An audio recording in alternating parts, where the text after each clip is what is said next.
Câu chuyện ma đêm đái trên mộ. Đêm đó, Tràm cùng nhóm bạn gồm Tuấn và Hùng đi từ quê lên phố sau bữa tiệc sinh nhật tại nhà một người bạn. Con đường làng vắng vẻ, chỉ có ánh trăng mờ mờ chiếu qua hàng tre rì rào. Tuấn, sau khi uống vài ly rượu, không chịu nổi nữa mà vội nói: "Đợi tao chút, tao đi giải quyết cái đã." Tuấn chạy vào bãi đất trống ven đường, nơi có vài nấm mộ nằm rải rác. Tràm nhìn theo lo lắng: "Ê Tuấn, coi chừng đấy, đây là khu mộ mà." Tuấn chỉ cười khẩy, tay vừa kéo khóa quần vừa nói: "Ma cỏ gì giờ này, tao đái rồi xin lỗi sau cũng chẳng sao." Hùng bật cười lớn, còn Tràm chỉ lắc đầu, cảm giác bất an len lỏi trong lòng. Tuấn vừa quay lại thì một luồng gió lạnh bất chợt thổi qua.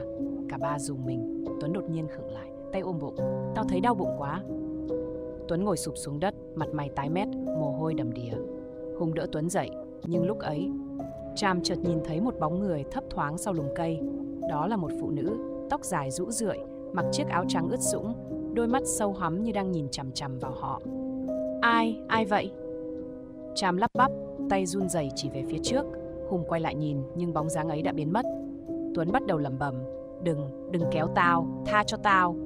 Những lời nói như ai oán, rên rỉ khiến Hùng và Tràm hoảng loạn. Cả hai nhìn nhau, quyết định dìu Tuấn chạy nhanh khỏi chỗ đó. Nhưng vừa đi được vài bước, giọng nói the thé vang lên từ phía sau: "Trả lại đây." Cả ba ngoảnh lại thì thấy bóng người phụ nữ ấy đang đứng ngay giữa con đường. Bà ta giơ tay chỉ thẳng vào Tuấn, khuôn mặt đầy máu, miệng nở nụ cười méo mó. Không chịu nổi nữa, Hùng hét lên: "Chạy!" Cả ba lao đi không dám ngoảnh lại. Sau một hồi chạy thục mạng, họ mới dừng lại ở cổng làng.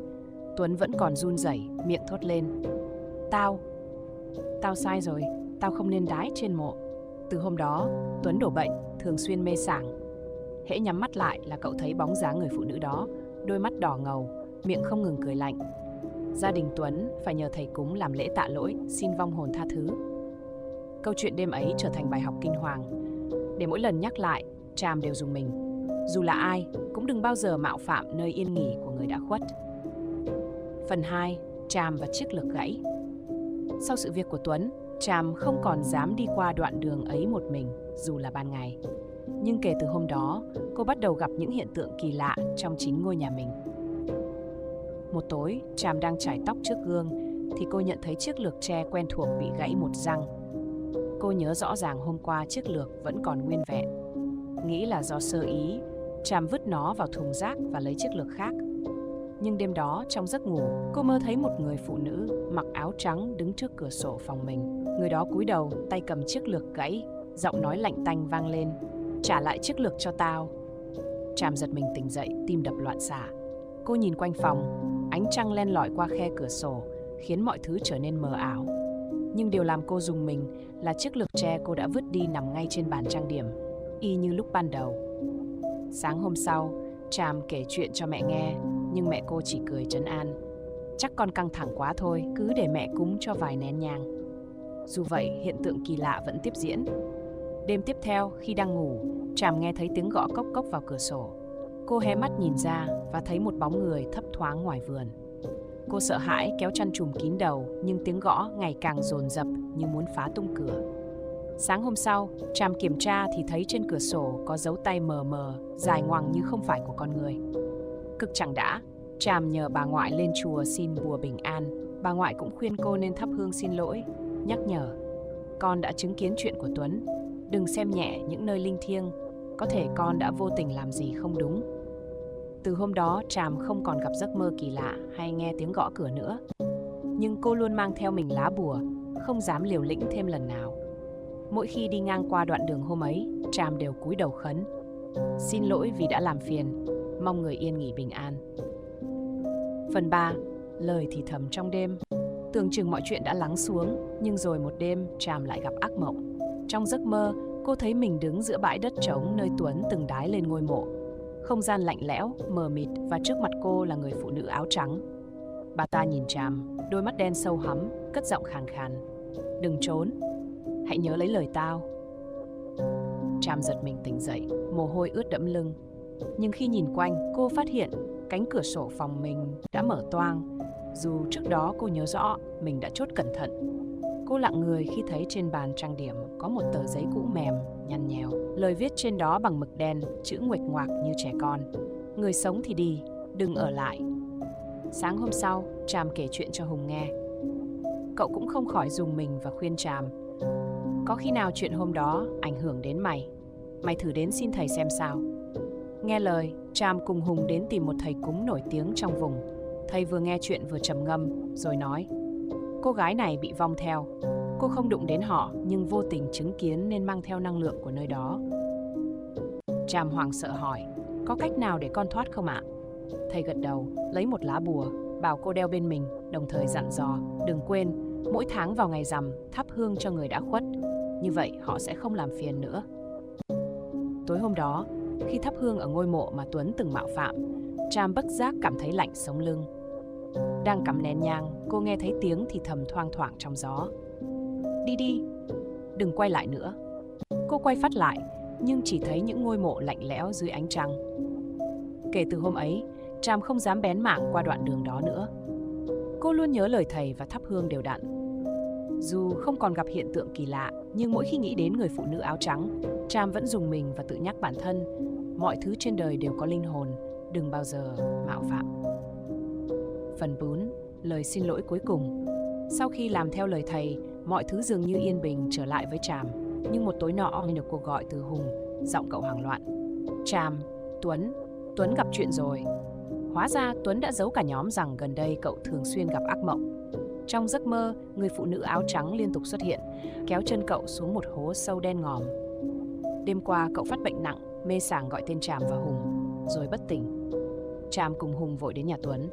Khi nhìn Tuấn nằm trên giường, gầy rộc và xanh xao, Tràm cảm thấy như có điều gì đó níu lấy mình.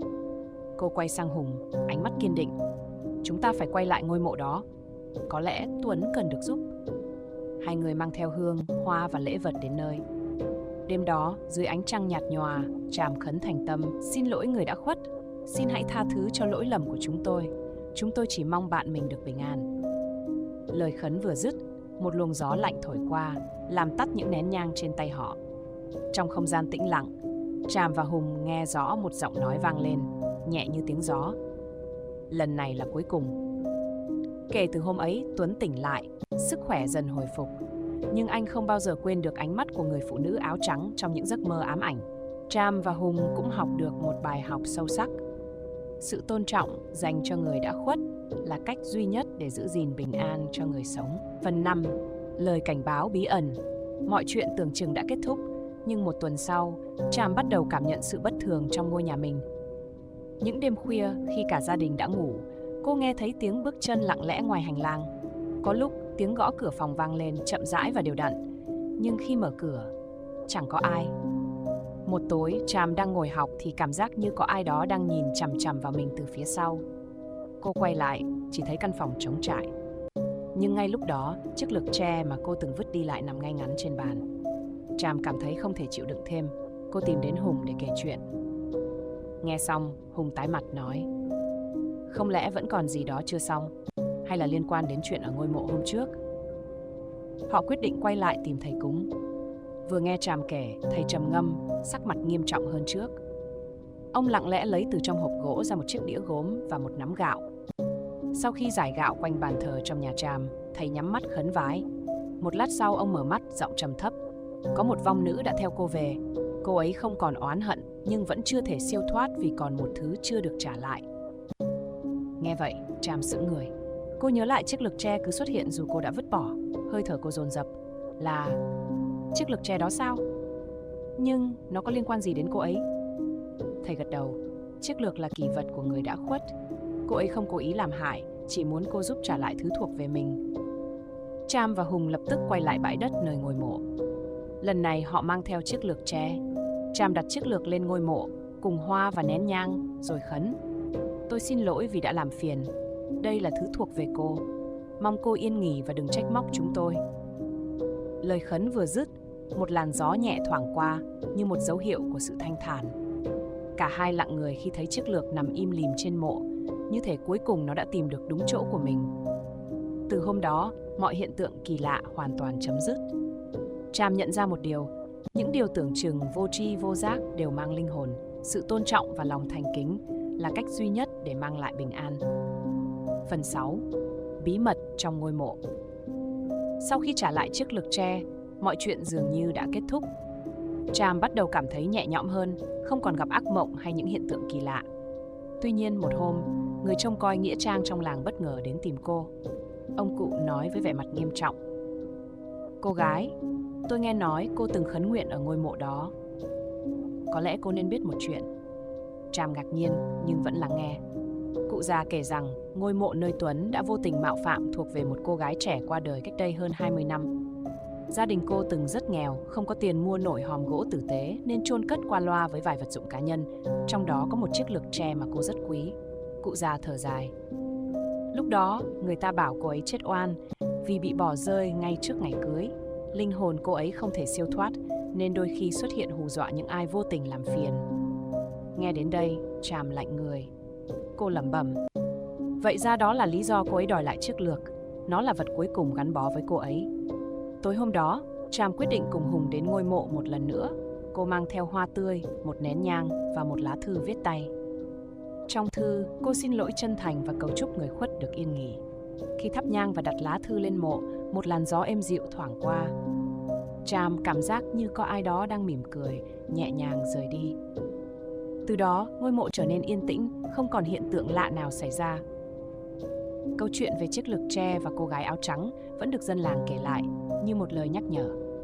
Dù người đã khuất hay người sống, đều cần được tôn trọng và thấu hiểu. Phần 7. Bóng người dưới ánh trăng. Sau lần đến ngôi mộ để đặt lá thư xin lỗi, Tràm cảm thấy lòng nhẹ nhõm hơn. Nhưng dường như câu chuyện vẫn chưa kết thúc hoàn toàn. Một đêm trăng sáng, khi đang ngồi học bài, Tràm bỗng nghe thấy tiếng chó tru ngoài sân, kéo dài và rợn người. Cô rón rén ra cửa sổ nhìn xuống và giật mình khi thấy bóng một người phụ nữ đứng lặng lẽ dưới gốc cây trước nhà. Người đó mặc một bộ áo dài trắng, mái tóc dài xõa xuống che gần hết khuôn mặt. Tràm chết lặng, không thể thốt lên lời. Nhưng khi cô vừa chớp mắt, bóng người ấy biến mất, chỉ còn gió lay động tán lá cây. Sáng hôm sau, cô kể chuyện này cho Hùng. Hùng nhíu mày, trầm ngâm. Cô ấy đã nhận lại chiếc lược và lời xin lỗi, nhưng nếu vẫn xuất hiện thì có lẽ còn gì đó chưa hoàn tất. Hai người quyết định tìm cụ trông coi nghĩa trang để hỏi thêm. Sau một hồi trò chuyện, cụ già thở dài, như nhớ lại một chuyện cũ. Cô gái đó không chỉ chết oan mà còn mang theo một uất ức lớn. Trước khi mất, cô ấy bị người yêu phản bội và phải tự mình chịu đựng tất cả. Có lẽ điều cô ấy mong mỏi nhất là một lời xin lỗi từ người từng làm tổn thương mình. Lời cụ già khiến Tràm và Hùng sững sờ.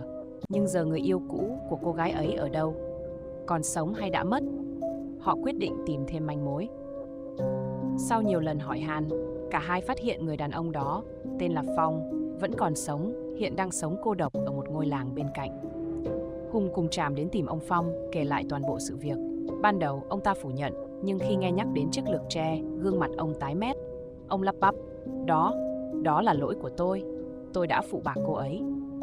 Cuối cùng, ông Phong đồng ý đến thắp hương và xin lỗi tại ngôi mộ. Hôm đó dưới ánh trăng, ông quỳ trước mộ, rưng rưng nước mắt. Tôi sai rồi, xin hãy tha thứ cho tôi. Khi nén hương cháy hết, một làn gió mát thổi qua, mang theo hương hoa nhẹ nhẹ. Tràm cảm nhận được không khí thanh thản lạ thường.